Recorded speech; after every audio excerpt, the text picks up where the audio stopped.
A more open and facilitated trade regime, according to the World Bank, will accelerate Uganda's export growth to reach $9 billion from the current $6 billion by 2025.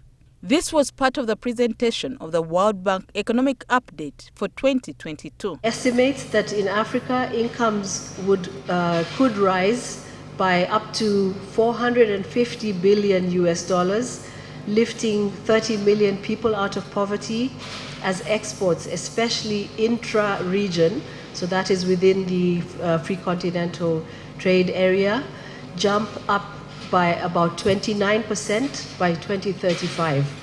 And for Uganda in particular, exports could increase by over US dollars 2.5 billion in the same period, 2035 being that end of that period.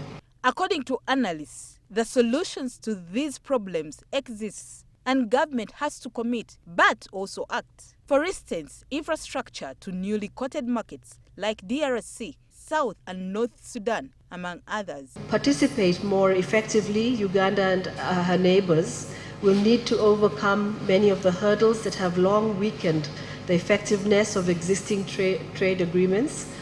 And this would require facilitation of better trade through tariff rationalization, improved logistics, more developed transport infrastructure, a reduction in non-tariff barriers, and avoiding trade barriers such as border closures that introduce perhaps additional disadvantage. To date, Uganda has embarked on a two-pronged approach of aggressive export promotion targeting the region along with markets in Europe and the US.